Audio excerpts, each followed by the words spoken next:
नमस्कार दोस्तों। गौरीकुंड रुकने के बाद अगले दिन आप गौरीकुंड से केदारनाथ धाम के लिए निकल सकते हैं। गौरीकुंड से केदारनाथ धाम की दूरी 18 किलोमीटर है। गौरीकुंड से ही आपको घोड़ा, पालकी और कंडी जैसी सुविधाएं भी मिलती हैं। आप चाहे तो घोड़ा, पालकी या कंडी के माध्यम से केदारनाथ की यात्रा कर सकते हैं। आप चाहे तो पैदल भी केदारनाथ की यात्रा कर सकते हैं। आप गौरीकुंड से केदारनाथ धाम पैदल यात्रा करना चाहते हैं तो गौरीकुंड से केदारनाथ धाम जाने में लगभग 8 से 9 घंटे लग जाते हैं।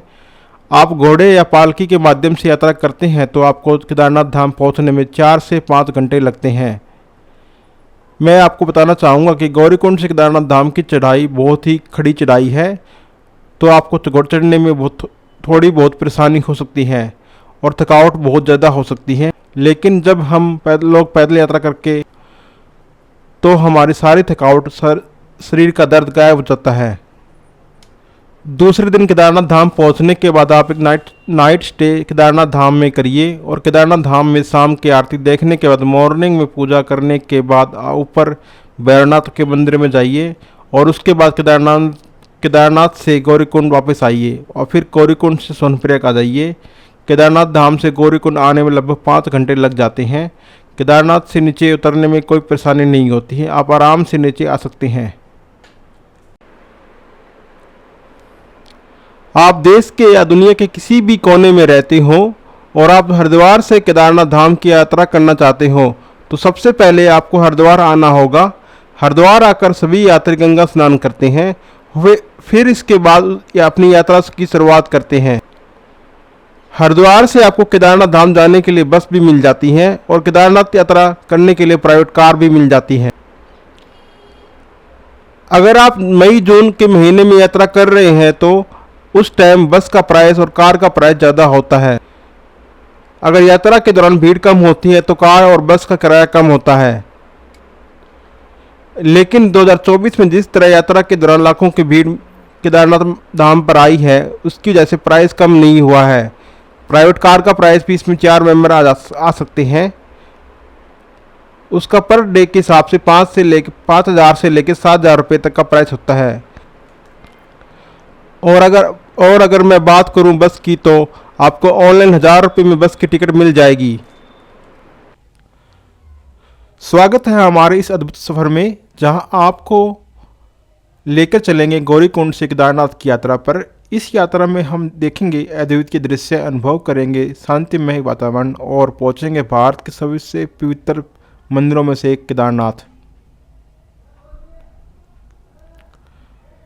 सुप्रभात दोस्तों, हम यहाँ हैं गौरीकुंड में, जो हमारी केदारनाथ यात्रा का प्रारंभ बिंदु है। गौरीकुंड से केवल एक बेस कैंप नहीं बल्कि एक पवित्र स्थल है जहाँ देवी पार्वती ने तपस्या की थी। यात्रा शुरू करने से पहले सुनिश्चित कर लें कि आपकी तैयारी पूरी हो गई है। सही ट्रैकिंग शूज, गर्म कपड़े और ज़रूरी सामान साथ ले लें। अब हमारी यात्रा शुरू होती है। गौरीकुंड से केदारनाथ का मार्ग लगभग 16 किलोमीटर लंबा है। यह कठिन मार्ग हो सकता है, लेकिन रास्ते के नज़ारे आपको थकान महसूस नहीं होने देंगे। जैसे जैसे हम ऊंचाइयों पर पहुंचते हैं, रास्ते बर्फ़ से ढकने लगते हैं और यह हिस्सा थोड़ा कठिन हो जाता है, लेकिन सावधानीपूर्वक चलें और एक दूसरे का साथ दें। रास्ते में हम भीमबली और रुद्रप्रयाग जैसे पड़ाव मिलते हैं, जहां आप आराम कर सकते हैं और कुछ खाने पीने का आनंद ले सकते हैं। यह समय है अपने शरीर को आराम देने का, ताकि आप आगे की यात्रा तैयारी कर सकें। और अंत में हम पहुंचकर केदारनाथ का नज़ारा हर थकान को मिटा देने वाला है। मंदिर केदारनाथ, इस पवित्र धारा पर आकर आत्मा को जो शांति मिलती है वह अवर्णनीय है। केदारनाथ मंदिर भगवान शिव का समर्पित है और यह हिंदू धर्म के 4 धामों का एक प्रमुख हिस्सा है। यहाँ आने वाले हर श्रद्धालु को एक अनोखा आध्यात्मिक अनुभव होता है। हमारी यात्रा समाप्त होती है, लेकिन केदारनाथ का अनुभव हमारे दिलों में रहेगा। अगर आपको यह वीडियो पसंद आया है तो भीमबली केदारनाथ यात्रा मार्ग का एक महत्वपूर्ण पड़ाव है। इसका नाम महाभारत के भीम के नाम पर रखा गया है, जहां कहा जाता है कि पांडवों के वनवास के दौरान भीम ने यहाँ एक पुल का निर्माण किया था ताकि वह मंदाकिनी नदी को पार कर सके। आज भी ये जगह उस पौराणिक कथाओं में याद दिलाती है। यह स्थान यात्रियों के लिए प्राकृतिक सुंदरता और आध्यात्मिक शांति का केंद्र है। भीमबली गौरीकुंड से 6 किलोमीटर है और केदारनाथ से लगभग 9 किलोमीटर दूरी पर स्थित है। यह स्थान यात्रियों के लिए एक प्रमुख विश्राम स्थल है। यहाँ आप ठहर सकते हैं, भोजन कर सकते हैं और अपनी यात्रा के लिए जरूरी सामान खरीद सकते हैं। दोस्तों, भीमबली में आपको चाय, मैगी, स्थानीय खाना आसानी से मिल जाएगा। इसके साथ ही यहाँ ठंड से बचने के लिए गर्म कंबल अन्य सुविधाएं भी उपलब्ध हैं। यह जगह आपको थकान मिटाने के लिए परफेक्ट है। भीमबली की खास बात है कि मंदाकिनी नदी का साथ, नदी की मधुर ध्वनि, ठंडी हवा सफ़र को और खास बना देती है। यहाँ बैठकर आप कुछ समय के लिए प्रकृति के करीब महसूस करेंगे। यह नदी सिर्फ एक जलधारा नहीं बल्कि हिमालय की आत्मा है। यहाँ आकर आपको शक्ति और शांति दोनों का अनुभव होगा। भीमबली से आगे का सफ़र थोड़ी चुनौतीपूर्ण हो सकता है। यहाँ से केदारनाथ की दूरी लगभग 9 किलोमीटर है। यहाँ खड़ी चढ़ाई, बर्फीले रास्ते हैं। आगे का रास्ता कठिन है, लेकिन याद रखें कि भीमबली से रुकने और ऊर्जा भरने के बाद आप इस सफ़र को आराम से पूरा कर सकते हैं। अपने साथ पानी, स्नैक्स और गर्म कपड़े जरूर रखें। दोस्तों, भीमबली केवल एक स्थान नहीं बल्कि हर यात्री के लिए प्रेरणा का स्रोत है। यह जगह हमें सिखाती है कि थकान के बाद आराम और हर संघर्ष के बाद सफलता मिलती है। दोस्तों, जब भी आप केदारनाथ की यात्रा पर आएँ तो भीमबली जरूर रुके। यह न केवल एक आपके सफ़र का आसान बनाएगा बल्कि आपको यादों का एक खास फल भी देगा।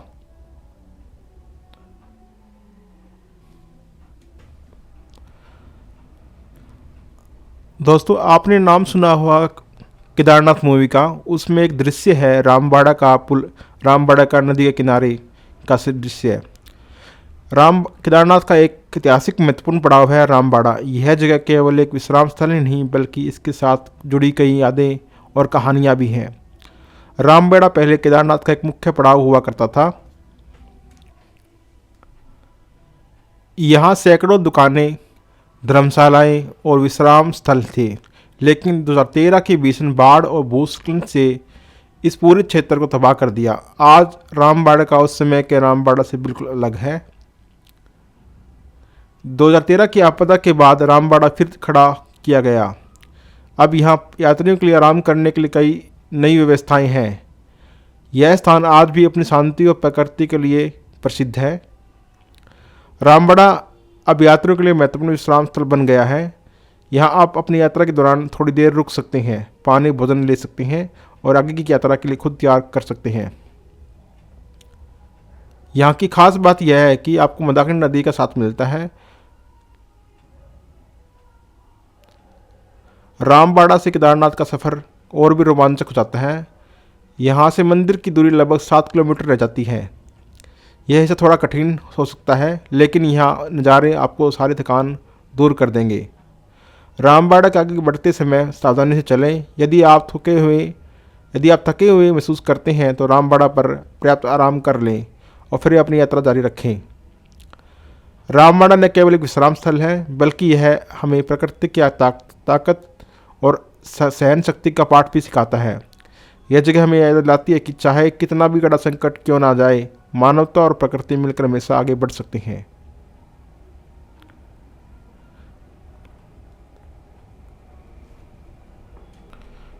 तो दोस्तों, अगली बार जब आप केदारनाथ की यात्रा पर आएँ तो रामबाड़ा में कुछ समय जरूर बिताएं। यह जगह आपको अपनी गहरी छाप छोड़ कर जाएगी। कहा जाता है कि भगवान शिव ने पांडवों से बचने के लिए बैल का रूप धारण किया और केदारनाथ में छिप गए, लेकिन भीम ने बैल को पहचान लिया।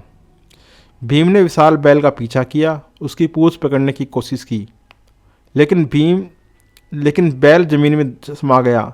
बैल का सिर नेपाल में पशुपतिनाथ के रूप में प्रकट हुआ और शरीर के अन्य भाग केदारनाथ खंड के अलग स्थानों पर प्रकट हुए। जहाँ बैल की पीठ प्रकट हुई वही केदारनाथ ज्योतिर्लिंग स्थापित हुआ। यही कारण है कि केदारनाथ मंदिर में शिवलिंग की आकृति बैल की पीठ जैसी है। केदारनाथ का मंदिर का निर्माण कब हुआ यह आज भी एक रहस्य है, लेकिन कहा जाता है कि इस मंदिर का महाभारत काल में पांडवों ने बनवाया था।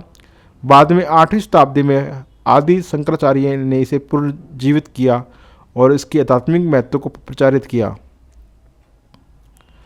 आदि शंकराचार्य ने इस मंदिर को वर्तमान स्वरूप में स्थापित किया और वहीं उन्होंने मोक्ष प्राप्त किया। उनकी समाधि मंदिर के पीछे स्थित है।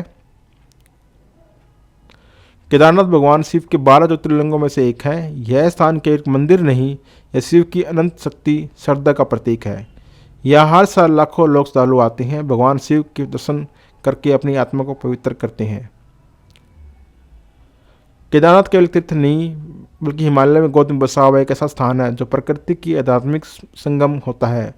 यहाँ की शांति और वैभव हर यात्री के लिए मन को छू जाती है। यहाँ आकर ऐसा महसूस होता है कि आप भगवान शिव के बेहद करीब हैं। यह स्थान हमें जीवन की कठिनाई से लड़ने की शक्ति देता है।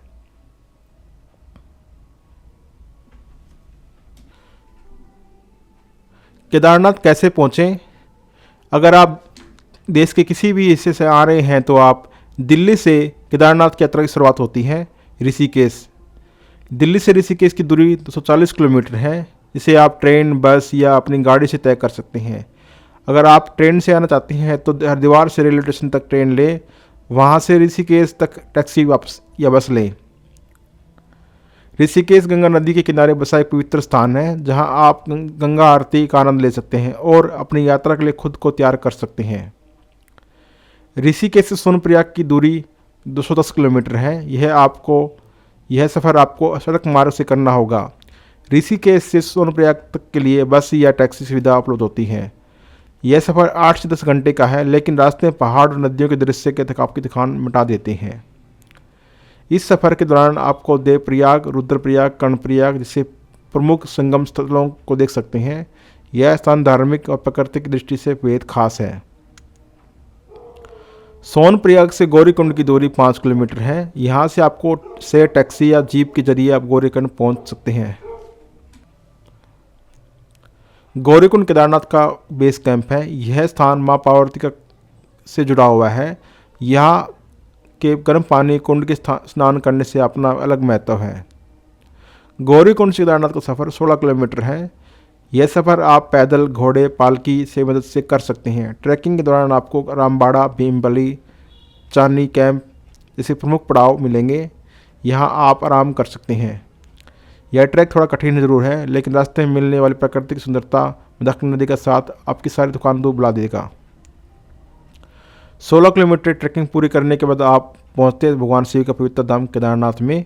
यह प्रकृति ज्योतिर्लिंग शिव की अनंत शक्ति का प्रतीक है। यहाँ की आरती और शांति आपके मन को शुद्ध कर देती है। केदारनाथ दर्शन करने के बाद ऐसा लगता है मानो आपकी सारी थकान दूर हो गई हो और यहाँ आकर आप प्रकृति के आध्यात्मिक से संगम का अनुभव करते हैं।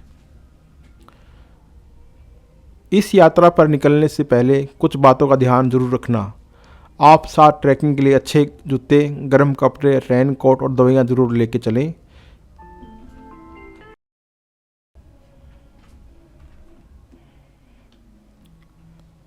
यात्रा के लिए ऑनलाइन पंजीकरण भी अनिवार्य है, जिसे आप उत्तराखंड की 4 धाम यात्रा पोर्टल पर देख सकते हैं और वहां जाकर ऑनलाइन कर भी सकते हैं और अपने मोबाइल ऐप डाउनलोड करके तो भी कर सकते हैं। दिल्ली से केदारनाथ की यात्रा न केवल एक तीर्थ है, बल्कि यह आत्मा का शुद्ध करने की प्रकृति के करीब आने का अवसर भी है।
Thank you.